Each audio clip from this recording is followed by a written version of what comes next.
What's up everybody, it's Andy here and welcome to the Game Week 4 preview.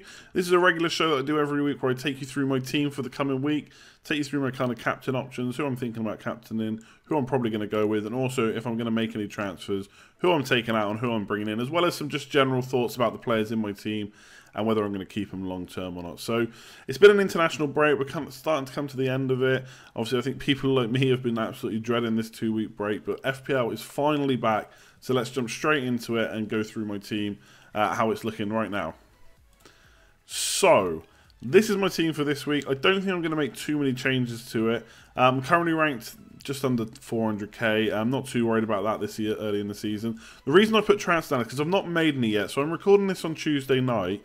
And obviously we got up until kind of the Saturday deadline to actually make the transfers. I've got 2 free transfers. I'm pretty sure I know what I'm doing. I'll come on to that as I run through the team. But because there's no kind of rush on price changes, because I've got 2 free transfers and there's a few options I could do, I want to wait until Friday, at least, maybe even Saturday, to make my transfer decision. So I'll run through what I'm probably going to do, and for actual confirmation, I'll put a tweet out on probably Friday evening, Saturday morning, so you can see what I've done. So we'll start at the back. As always, Foster's in goal for me again. I think there's some fixtures coming up where I'll play Elliott instead if I don't make a goalkeeper change. But right now I'm playing Foster. I think playing Brighton's a good fixture. I've got Sutton in my defence as well. I'm hoping that's a 0-0. I don't think Brighton especially have not really got any players that are, especially up front. They didn't even buy a striker and they're already limited before the transfer window. So they're not looking good for goals. West Brom probably a slightly better chance of scoring, but they're generally not a team that scores too well. So I'm hoping for a 0-0 there. Currently I'm playing Sutton. Now last week when I did the preview, I think I was also playing Sutton, but considering Daniels, and I actually in the end made the switch. Now because Daniels scored his goal against Man City, I am tempted to switch again and just play Daniels against an Arsenal team that's quite frankly looking quite poor. And obviously Daniels played left wing back against Man City, so he may do that again against Arsenal. But given the fixture, West Brom at home, I think it doesn't get much better than that for defensive returns. And I think if I'm not playing Sutton in that fixture, when am I going to play him? So I think I will play him and I'll keep Daniels on the bench. And then we come on to my Southampton defender. So as any of you that have been watching my videos know, I've had double up on Southampton since the start. It's done really well. 2 clean sheets and 3 is really nice returns. Bertrand's definitely staying, 5.5 million. I keep saying there's potential attack and returns. He scored for England during the international break, which was obviously nice for him. Not great from an FPL point of view because we won his points on the weekend, but hopefully he can do that again. Stevens, on the other hand, Van Dijk didn't move in the transfer window, which causes a problem because as soon as he's match fit or even partway to being fit, he's probably going to get his way into that first 11. And obviously they made the other signing, which I think is Hoyt. I don't know if that's the correct pronunciation, but they made another centre-back pairing. So if you think Van Dijk is definitely going to start, then that only leaves one space for Yoshida, Hoyt and Stevens, and I think Stevens is going to miss out basically. So my transfer this week is probably going to be Stevens to Norton. Now I'm not put up on the screen, but I actually have 0.5 million in the bank and currently 2 free transfers. So if I do Stevens to Norton, I then give myself $1 million. I've got a player who's definitely going to start. He's only 4.5 million, currently playing right wing back. Swansea's fixtures are great. And like I say, that will give me $1 million in the bank, and I get rid of a player that potentially soon isn't going to be nailed on. That's quite boring, but it does mean I'll then have 2 free transfers next week. I'll come on to other options I could do later on, but I think that's the one I'm going to go for. So if that changes, I'll put a tweet out, but otherwise I think you can probably pencil in my transfer this week as Stevens to Norton. Like I said, Norton's got great fixtures. Then it comes into midfield, kind of picks itself. I'm not going to play Tom Carroll. There's an argument to play him ahead of Atsu because he's at home, but I just think Atsu's got more potential attacking return. More attacking returns potential. So I'm going to play him. Obviously, Ericsson hasn't done the business for me just yet, but I only got him in last week. Even if he doesn't do anything against Everton, I've got him in for the kind of fixtures to come. And he did really well during the international break. I think he scored like 2 goals and got 3 or 4 assists. So he did the business for Denmark. Hopefully he can do it for our team. And hopefully Spurs in general will start doing really well at Wembley. Obviously it's not their normal home pitch. But again, I think they're too good a team to just completely collapse this year. So that's Ericsson. Then we move on to Salah. There is Champions League to come soon, so potentially he might get another rest. But I've got my fingers crossed that because he's already had his rest, he's not going to get another one quite so soon. Hopefully it'll be Firmino and Mane instead. And Salah just looks like a real goal threat. He's got pace to stretch defences. He had quite a lot of the time, if you watch Liverpool play, he's hanging on the kind of last man, on the last defender, almost like a striker would do.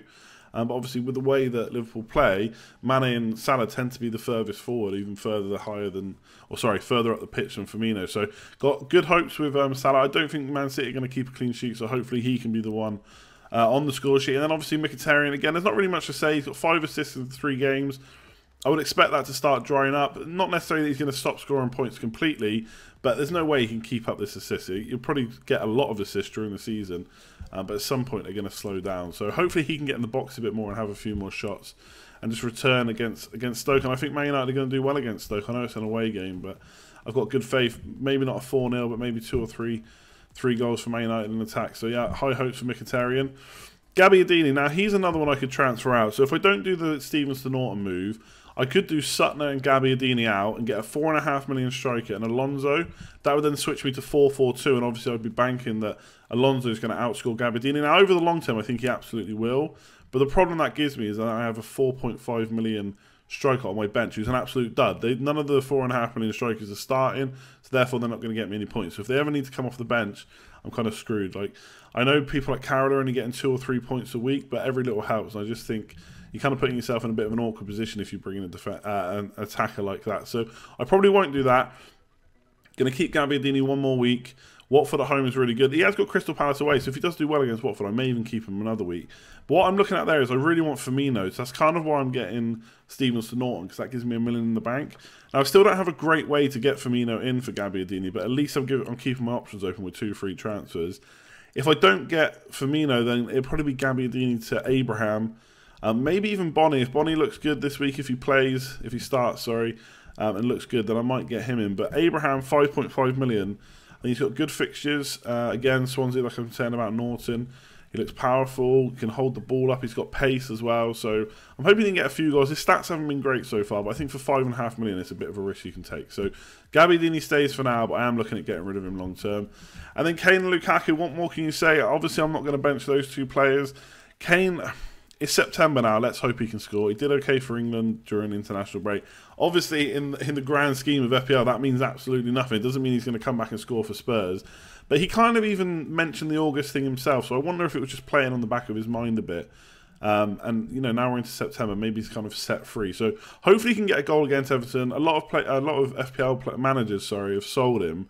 So if he does the business thing, you're already ahead, and maybe they'll be scrambling to get him back in, because I think people have got rid of him. I can see why.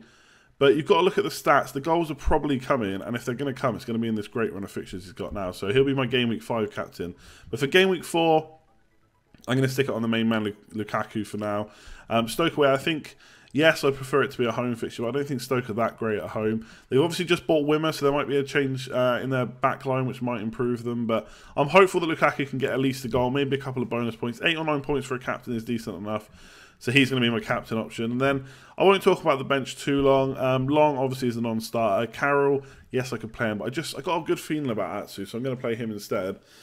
And then Charlie Daniels, you should really play your attacking defenders, I know, but I just think Sutton's got such a good fixture this week that I'm going to play him. The reason I've kept Daniels, and he actually might drop in price, although I'm hoping that's because of a lot of wildcard transfers, which won't, while they'll get noted on price change websites that he's been transferred out, that won't count towards his price change. So hopefully he won't drop in price. Even if he does, he's got Brighton at home in Game Week 5, so I want to keep him. Obviously he's nailed on, which is nice for a defender. So for now he stays. In a wildcard I might get rid of him, but probably on my bench this week, and I'll play him in Game Week 5. So that's my team for this week. Players I've kind of got my eye on, obviously I'm really looking at Firmino. Mane potentially as a double up in midfield, although I would struggle to do that with my current fixture list. Obviously Norton I'm bringing in, so hopefully he does the business, and Abraham is someone I've also got my eye on. So they're the kind of players I'm looking at. But as I said, transfer is more than likely going to be Stevens to Norton, so pencil that in if you want to know what transfer I'm doing. If that changes, I'll tweet out about it. Otherwise, wish you all good luck for Game Week 4. If you enjoyed the video, as always, a like would be super appreciated. If you are new around here, hit that subscribe button. That let you know when my next video is coming out. I'm doing quite a few at the moment, trying to get a kind of idea of what people want to see. So hopefully I'll do the Q&A again next week. I'll keep up with the reviews and previews. Hopefully, it is a lot of work every week, but I'm getting there at the moment. And then obviously I stream as well twice a week. So the next stream will be on Thursday night, hopefully at 9:30 UK time. So make sure you subscribe for that. That'll let you know when I'm going live. And basically in them I just take not pre-submitted questions. I take questions from the chat and just run through them and give my answers and try and get through as many as possible. But yeah, at that point I'll leave it there. Do all that good stuff. Like, comment, share. I'd really like to hear your thoughts on my team, my transfers, and what you're doing this week. But until next time, I'll catch you later. Thanks for watching.